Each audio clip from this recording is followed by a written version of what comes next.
بسم اللہ الرحمن الرحیم۔ آفس سے تھکی ہاری خاتون چھٹی کے بعد گھر جانے کے لیے بس میں سوار ہوئی۔ سیٹ پر بیٹھ کر آنکھیں موند کر تھوڑا سا ریلیکس کرنے کی کوشش کرنے لگی۔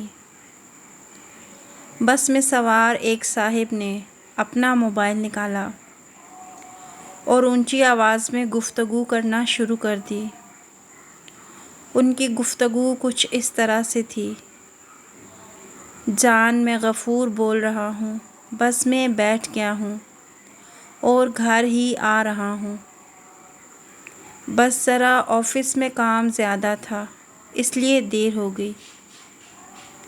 نہیں جان، میں شبنم کے ساتھ نہیں تھا، میں تو باس کے ساتھ میٹنگ میں تھا۔ نہیں جان، صرف تم ہی میری زندگی میں ہو۔ ہاں قسم سے۔ اس اونچی آواز میں مسلسل گفتگو سے خاتون کا سارا ریلیکس کرنے کا پروگرام غارت ہو چکا تھا اور وہ بہت ان ایزی محسوس کر رہی تھی۔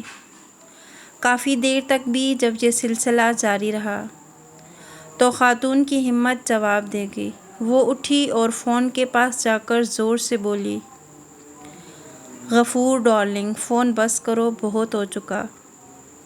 اس پاگل عورت کو کتنی صفائیاں دو گے؟ اب غفور صاحب ہسپتال سے واپس آ چکے ہیں، لیکن پبلک مقامات پر انہوں نے موبائل کا استعمال مکمل طور پر بند کر دیا ہے۔ آپ کو ویڈیو کیسی لگی کمنٹ باکس میں ضرور بتائیے گا۔